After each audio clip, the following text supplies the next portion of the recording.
PAF versus IAF 6-0 ये जो statement है ना, ये जब भी सुनते हैं हम एज अ पाकिस्तानी बड़े खुश होते हैं और बड़ी एक्साइटमेंट होती है।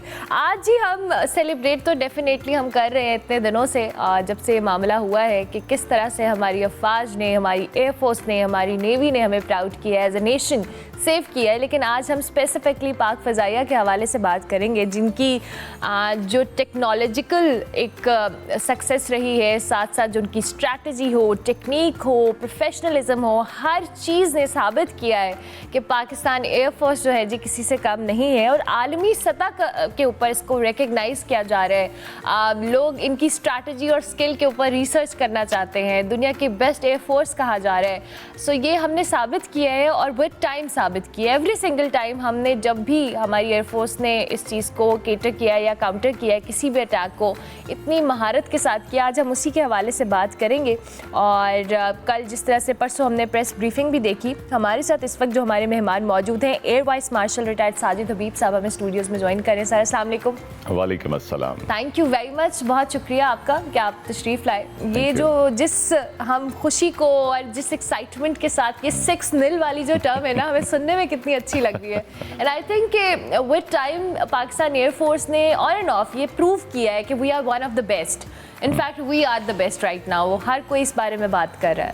अल्हम्दुलिल्लाह, आपने बिल्कुल सही कहा कि जब भी कोई कॉन्फ्लिक्ट हुआ इंडिया के साथ, और बीच में 80s में जब अफ़गानिस्तान का भी क्राइसिस हुआ, रशियन ऑक्यूपेशन हुआ वहाँ पे, उसके बाद तो इवन उसमें आई एम श्योर लोगों को इतना आइडिया नहीं होगा कि उस जब Afghanistan was under the Russian flag for about 7-8 years, तो उसमें भी हमने कोई 10 एक जहाज़ रशियंस और उनके भी गिराए।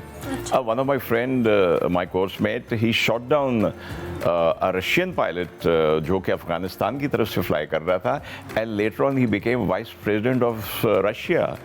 तो ये बहुत सारी चीज़ें हैं, जैसे आपने कहा कि हिस्टोरिकली जब भी कोई कॉन्फ्लिक्ट हुआ, और मैक्सिमम हमारे कॉन्फ्लिक्ट इसके साथ हुए, एक ही तो पड़ोस में बैठा हुआ है उसी को शौक है कॉन्फ्लिक्ट करने का, वो बार बार आता है, बार बार आता है, मुंह खाता है और चला जाता है। तो वो हिस्टोरिकली आप 49 में 59 में देख लें, ईद वाले दिन एक इंसिडेंट हुआ था, उस दिन हमने शूट डाउन किया। 65 वॉर में फिर देख लीजिए, 71 में देख लीजिए, बिल्कुल, और कारगिल में, उसके बाद अभिनंदन को देख लीजिए, 2019 एंड नाउ दिस। यस। अच्छा, अब सब हैरान हैं, अब सब परेशान हैं, बिकॉज हम राफेल की जिक्र कर रहे हैं, हम उन टेक्नोलॉजिकल जाइंट्स का जिक्र कर रहे हैं जिसको कोई इमेजिन भी नहीं कर सकता, यू नो। और सारी दुनिया हैरान परेशान है कि चाइनीज़ टेक्नोलॉजी के साथ we have countered, you know, the French technology, जिसको माना जाता है दुनिया भर में। वो हमेशा कहते हैं, जिन्होंने ऐसे कहा कि Rafale is a potent plane but if employed well. So ये इस पॉइंट पे ज़रा, चूँकि आप सर्व कर चुके हैं, you know the dynamics, please थोड़ा सा हमें बताएं। Rafale is actually 4.5 to 5 generation. इससे जनरेशन क्या होती हैं? It's the on board electronics, avionics और वेपन जो आप कैरी कर रहे हैं। वह टाइम के साथ साथ चीज़ें, जैसे आपके कोई अगर मोबाइल फ़ोन है, उसके भी वर्जन बेहतर से बेहतर होते जाते हैं। इसी तरह इसमें भी जनरेशन होती हैं कि किस जनरेशन का है। It's actually very potent aircraft. और वो किसी ने पूछा कि आप क्या कहेंगे कि क्या फ़र्क था राफेल में और JF-17 में या J-10 में? मैंने कहा वो जो बंदा बैठा हुआ उसका फ़र्क था, और क्या होना है। Exactly. So it's a very potent aircraft. और बदकिस्मती है मार्शल दाशो जो कंपनी है फ्रांस की कि पहले ही एनकाउंटर में जब उनका कोई, देखिए असल तो वेपन का पता चलता है कि बैटल में क्या काम करेगा। एग्जैक्टली, या यू आर सो राइट। और अगर इतने बड़े लेवल के ऊपर उसको देख लीजिए, आप ब्रह्मोस को देख लीजिए, जो उनका वेपन सिस्टम है रशियंस का, इट्स बेस्ट। इसको पेट्रियट जो बड़ा फेमस अमेरिकन जिसको यूज़ करते रहे, इसको उससे नॉच ऊपर रखा जाता है। अच्छा। तो अब वो बेचारों को पता नहीं था कौन सी बैटल में किसके साथ जा रहे हैं। तो आई थिंक वो फिर आपने शेयर्स वेयर तो सुना ही होगा, गिर गए, उनके पहले दिन ही गिर गए। और अब तो शायद सुना, मैंने तो ये भी सुना है कि कुछ कंट्रीज उनके ऑर्डर्स को कैंसिल कर रहे हैं या रिवाइज कर रहे हैं। सो आई थिंक अल्हम्दुलिल्लाह एज ए नेशन हम तो अल्लाह ताला का बहुत करम है, शुक्र है। बेशक, लेकिन जिसको पंजाबी में कहते हैं ना, चाइनीज खट गए। You're so right, चाइनीज ने तो इस सारे मोमेंट को, in fact we were discussing the memes, जितने वो इंटरेस्टिंग तरीके से मीम्स ही बना रहे हैं। हालांकि हम पाकिस्तानी मीम गेम में वी आर द बेस्ट, उसमें तो कोई डाउट नहीं है, बट चाइनीज ने actually they enjoyed this whole scenario in on social media कि भाई ये क्या हुआ है। वो जो एक जहाज गिरने का उन्होंने मीम बनाया, it's amazing, amazing, it's hilarious. अच्छा सर, जिस तरह से आप अभी खुद भी बात कर रहे हैं कि हमारे यहाँ हमारी जो एयरफोर्स है, हर मार्के में हमने ये प्रूव किया है, बिकॉज हम दुनिया के दिमाग में एक चीज़ थी कि हम शायद छोटा मुल्क हैं, हमारी फ़ौज की तादाद इतनी है, टेक्नोलॉजी वाइज शायद हम इतने एडवांस्ड नहीं हैं, या हमारे पास उस तरह के एयरक्राफ्ट्स नहीं हैं। एक एयरक्राफ्ट जिस राफेल का हम जिक्र कर रहे हैं, जब ये ख़रीदा गया था तो जिस तरह से उसको सेलिब्रेट किया गया था, but at the same time JF-17 thunder की हम जहाँ बात करें, जिसको हमने कहा है कि इट्स आवर प्राइड, उससे काउंटर करना, आप ट्रेनिंग्स और इनकी टेक्नोलॉजिकल जो एक सेंस है उसको विद टाइम डेवलप करना, ये जो ट्रेनिंग का हिस्सा है, ये कितना इम्पॉर्टेंट है विद टाइम, खुद को अपडेट करना, इन रिसोर्सेज के साथ खुद को जेल इन करना। ये जो ट्रेनिंग वाली बात है ना, ये बहुत मैटर करती है।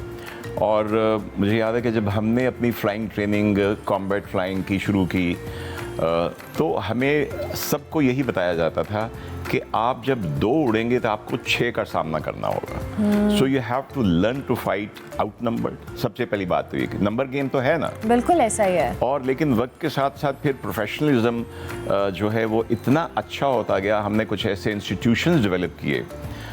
एक इंस्टीट्यूशन है जिसको सारी दुनिया अब तो जानती है, जैसे अमेरिका का एक टॉप गन मशहूर है, but I can assure you हमारा जो इसका इक्विवेलेंट है द कॉम्बैट कमांडर स्कूल, जहाँ पे अब एस है, that is very very state of the art, आप उसको कह लें। और जो एक बुनियादी सी चीज़ मैं समझता हूँ कि जो एयर मार्शल असगर खान से शुरू हुई और वो होते होते आज यहाँ तक पहुँची है, अभी जो चीफ है, एवरीवन हैज़ बीन कंट्रीब्यूटिंग।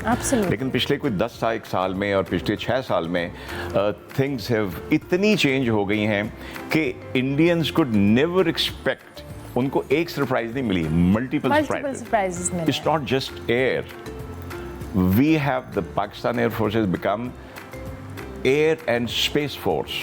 आपने सुना होगा कि सैटेलाइट के साथ मार्शल औरंगजेब ने भी बताया, हमने तो सैटेलाइट इमेजेस दिखा दिए। हम जो इवन समटाइम्स हम जब जाते हैं कवरेज के लिए भी, दे मेक श्योर कि चीज़ें जो उनकी सीक्रेट हैं they should be like that, you know, satellites and all that. जब हम मीडिया हाउसेस को भी बुलाया जाता है फर्स्ट डे के ऊपर, बट द वे उन्होंने कल सैटेलाइट इमेजेस से लेके ईच एंड एवरीथिंग उन्होंने जो दिखाई है, they were so confident and so you know focused about कि ये चीज है और हमने इसको ऐसे किया है। हमने एयर में, स्पेस में, साइबर वर्ल्ड में, साइबर वर्ल्ड, अगर ये मैं सिर्फ मिलिटरीली बातें कर रहा हूँ, दूसरी तरफ मैं तो समझता हूँ कि हमने मीडिया में, आप लोगों ने सोशल मीडिया में, हमारे यंगस्टर्स ने, और आप डिप्लोमेसी में कोई आपको आउटराइट मिला कि इस कंट्री ने कहा हो कि इंडिया को तुम ठीक कह रहे हो? Not a single country, not even America, not even their best of friends. तो आई थिंक अल्हम्दुलिल्लाह, बल्कि मैं जो पहली दफ़ा बात हुई, मैंने कहा मोदी का शुक्रिया अदा करना चाहिए कि मोदी ने हमें इकट्ठा कर दिया। हम अपनी अंदर की सियासतों में उलझे हुए थे, और देखें ना फिर क्या हशर किया कि अब पहले हमारे एयर डिफेंस वाले ढूंढ रहे हुए थे कोई इंडियन ड्रोन आ रहा है कि नहीं, अब हमारे लोग जो है जाके कबाड़ी से ढूंढ रहे हैं कि ड्रोन किधर किधर बेचे लोगों ने उठा। बहुत बहुत इंटरेस्टिंग नेशन है। आई थिंक कि हमने बिल्कुल पैनिक नहीं किया, we were not panic at all. और आपने जो भी बात की ना कि एज ए नेशन हमें यूनाइटेड कर दिया है and I really feel proud about it कि जो हमारे कॉन्फ्लिक्ट्स थे, जो हमारे इंटरनल मैटर्स थे, इस मौके के ऊपर दे वर पारसाइड और हमने उस चीज़ को काउंटर किया और भरपूर अंदाज में किया। और इसको हमें अभी कैपिटलाइज करना चाहिए। You're so ये right. जो सिचुएशन Yeah. डेवलप हुई है हमारी इंटरनल एक यूनिटी की, आई थिंक इसको हमें सियासी हो, इक्तिसादी हो, हर चीज़ में पॉजिटिविटी बढ़ाने के लिए हमें इसको इस्तेमाल करना चाहिए। It's a very rare opportunity. और बाकी जहाँ तक मोदी साहब की बात है, अब कल तो उसकी जो तकरीर सुन के मुझे अब क्या एक डिफीटेड आदमी की उसकी थी, जस्ट लाइक इट वाज जैसे उनके वो सेक्रेटरी डिफेंस बात करने आए थे। Look at his body language. असल जो उन्होंने हमारी फॉर्मेशन पे अपने आर्मी चीफ अपने जो DGISPR वो उस तरह की हमारा जो फॉर्मेशन था उसी को कॉपी किया उन्होंने प्रेस ब्रीफिंग में। और वो एक पिक्चर जो हमने देखी जिसमें बॉडी लैंग्वेज जो सेइंग इट ऑल कि आप एक हारी और आप एडमिट नहीं कर रहे। मैं इस पॉइंट पे आऊंगी कि आप एक तो आप हारे और बहुत बुरे तरीके से एक्सपोज हुए पूरी दुनिया के आगे, अब उसको एडमिट करने को आप तैयार नहीं है। ये जो ना करना है इससे क्या एडवांटेज उनको होगा, क्योंकि जब हम CNN की बात करें, DW की बात करें, एवरीवन इज टॉकिंग अबाउट के पाकिस्तान ने तैयारे गिराए हैं and they have the proof. उनके पास तो कोई प्रूफ भी नहीं है। देखो हमने तो जो आपको होता है डिजिटल फुटप्रिंट, जो 30 साल 40 साल पहले होता था कि आप जब फायर करते थे आपके अंदर एक कैमरा लगा होता था जहाज़ में, वो देखता था कि टारगेट लॉक हुआ है, उसको आपने फायर किया है। अब तो सैटेलाइट इमेजरी और कंप्लीट, जैसे हमारे मार्शल औरंगजेब ने दिखाया पूरा कि ये डिजिटल फुटप्रिंट है, ये देखो इतने ब्लिप्स नज़र आ रहे हैं और ये देखो यहाँ पे एक गायब हो गया है, ये दूसरा गायब हो गया, तो 5 6 गिन दिए उन्होंने, ये दिखाया उनको। और फिर ही सम्ड अप 6-0।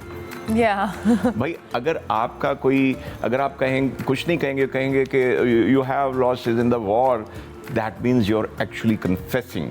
आपने कॉन्टेस्ट नहीं किया, हमने जो कहा है उसको आपने निगेट नहीं किया। तो ये सीधी सी बात है, वो माने ना माने। और अब उनका तो जो डोमेस्टिक मीडिया है, इंटरनल मीडिया है, वो उसको क्वेश्चन कर रहा है। और इवन उनके रिटायर्ड जो हैं, बट वो जो एक मेजर वेजर थे और एक वो बख्शी साहब थे, God, embarrassment for Indians. They are actually embarrassing for their own country. वो किसी और के लिए embarrassment नहीं है, वो इंडिया के लिए खुद एक embarrassment है। और मैं कहूँगा सॉरी एक चीज़ और, कि हमारे मीडिया ने बहुत अच्छा बिहेव किया, हमने कोई एग्जेजरेटेड बात नहीं की। बिल्कुल नहीं कि यहाँ बगावत होगी, ये हो गया, वो हो गया। हालांकि सोशल मीडिया पे बहुत कुछ चल रहा था कि सिखों ने ये कहा है कि हम नहीं लड़ेंगे, लेकिन हमने एक रिस्पॉन्सिबल मीडिया के तौर पे ऐसी चीज़ें उठा के नहीं की।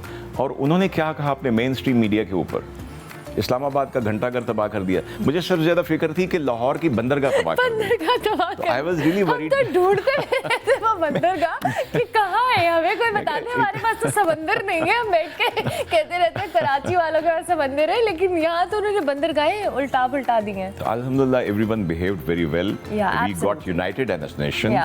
और इसी चीज़ को अब कैपिटलाइज करने की ज़रूरत है। लेकिन अब जबकि कल एक मीटिंग भी हुई है DGMOs की, बिकॉज ये DG मिलिट्री ऑपरेशंस होते दोनों साइड के, he is the person who is, जैसे एयरफोर्स में marshal Aurangzeb is the deputy chief of air staff operations. बिल्कुल सही है। So he looks after all the operations on behalf of the chief. या तो यहाँ पे on behalf of army chief CGS, DGMO is the one जो कि hard battle को उसको करता है। तो मैंने न्यूज़ में देखा कि एक पॉजिटिव बात हुई है दोनों की, दे हैव एग्रीड कि हम अपनी फोर्सेस को थोड़ा सा रिट्रीट करेंगे।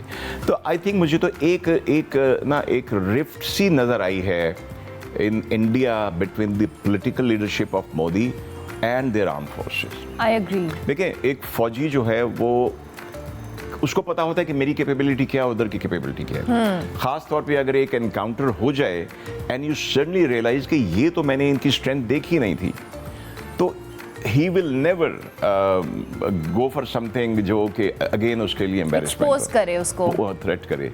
लेकिन I could feel that. Okay. And I think that should be the beginning of the end of Modi's politics there.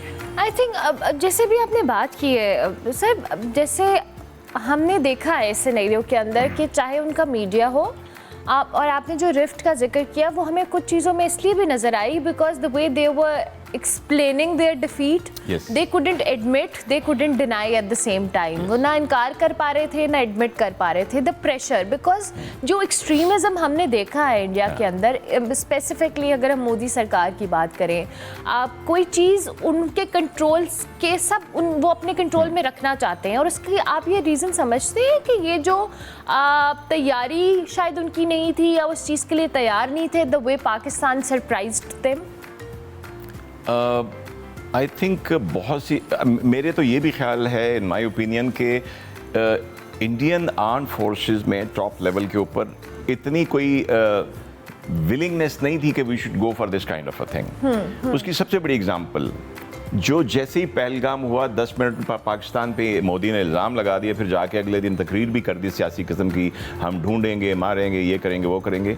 उनके उस एरिया के जनरल ने क्या कहा था जिसको रिमूव कर दिया? That was the beginning of the rift between the military leadership and the political leadership, and I think it's going to effect. देखिए ओवरऑल जो सेनर एलिमेंट्स हैं इंडिया में, वो जिन चीज़ों में प्राइड लेते थे आज से 20 साल 15 साल 30 साल पहले के, हम एक सेकुलर कंट्री हैं, और कुछ चीज़ें एविडेंट भी थी उनके कि उनके बॉलीवुड में मुस्लिम सोशल फिल्में भी बनती थीं और हर तरह की बनती थी. कई मूवीज़ होती थी उसमें दिखाया जाता था कि एक बेटा जो है वो खुम्ब के मेले में गुम के वो बन गया है मुसलमान, एक बेटा हिंदू है, एक बेटा क्रिश्चियन है.